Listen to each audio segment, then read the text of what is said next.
जय श्री राम चैनल के दर्शकों को मेरा बार बार नमन। मेरे मित्रों, मैं आशा कर रहा हूं कि आप लोग कुशल पूर्वक हैं, हमें लाइक कर रहे हैं, सब्सक्राइब कर रहे हैं, हमारी वाणी को जन जन तक पहुंचा रहे हैं। कल मैंने बताया था कि शारीरिक सुख, शारीरिक श्रम, मित्र, भाई, बंध, पुत्र, पत्नी और देशांतर करना, तीर्थों का दर्शन करना आदि भगवान को नहीं मिला था। आत्म साक्षात करने के लिए ये काम नहीं आता, पुरुषार्थ करना पड़ता है। वो केवल अपने पुरुषार्थ से ही प्राप्त कर सकते हो।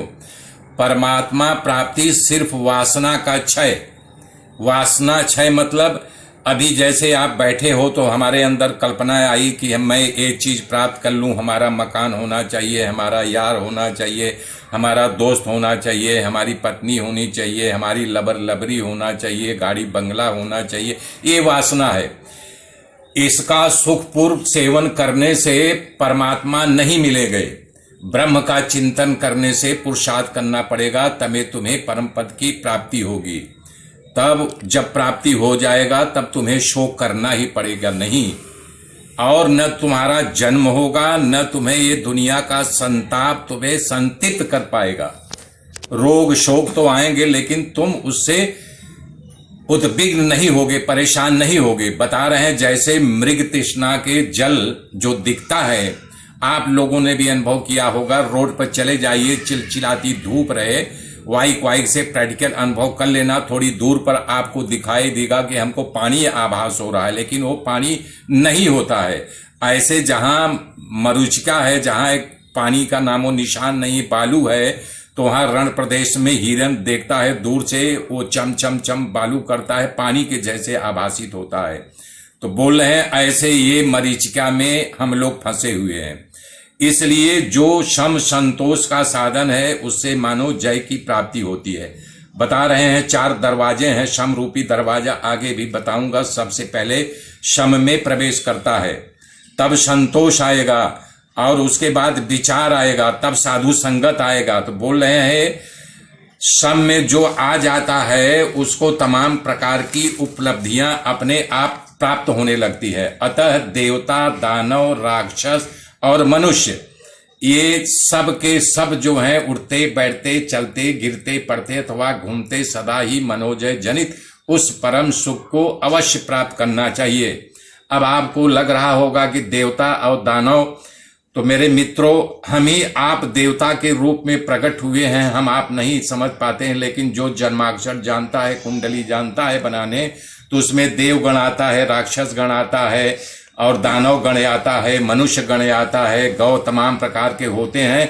तो ये हम उसी के रूप में यहाँ अवतरण हुए हैं। तो कह रहे हैं सबको लगना चाहिए परमात्मा प्राप्ति के लिए पूर्ण रूप से शांत, अत्यंत निर्मल और भ्रम रहित। ये जब मन शांत हो जाएगा तो हम भ्रमित नहीं होंगे, विश्रांति को पा जाएंगे। किसी प्रकार की स्पृहा नहीं जराती है, सभी मनोरथ पूर्ण हो जाते हैं। उस समय न तो किसी वस्तु की चाहना रहती है और न किसी की अभिलाषा की जाती है। जो मिल गया उसमें खुश है, जो नहीं मिला उसकी कामना नहीं करते हैं। कह रहे हैं वशिष्ठ जी, हे राघव, अब मोक्ष द्वार पर स्थित वाले इन 4 द्वारपालों को क्रमशः सुनो। सबसे पहले आता है शम। शम मतलब बहुत मंगलमय, शांतिदायक तथा निराकरण करने वाला होता है। शम सम मतलब चाहे दुख हो, चाहे सुख हो, चाहे लाभ हो, चाहे हानि हो, चाहे जय हो, चाहे पराजय हो, जहां है वो सम रूप स्थित रहे। मान अपमान जो कुछ हुआ सब सही है, जो हो रहा है भगवान की लीला है, उसको बोलते हैं शम। परम कल्याणकारी प्राप्ति होती है, शम ही परम पद है।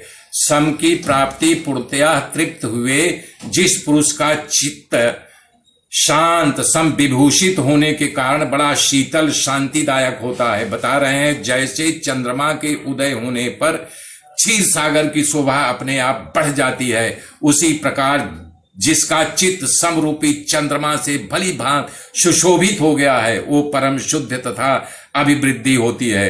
जो कलंक रहित मुख चंद्र के सम की शोभा बढ़ाती है, वो अपने गुण रूप सौंदर्य से दूसरे के, अपनी तो बात छोड़ दो, दूसरों की इंद्रियों को अपने वश में कर लेते हैं। वो जैसा चाहेगा सामने वाला वैसा करने लगता है। करें दूसरों की इंद्रियों को वश में कर लेता था, वो कुलीन शिरोमणि एवं वंदनीय है। त्रिलोकी का राज्य लक्ष्मी के जैसा आनंद प्राप्त नहीं होता।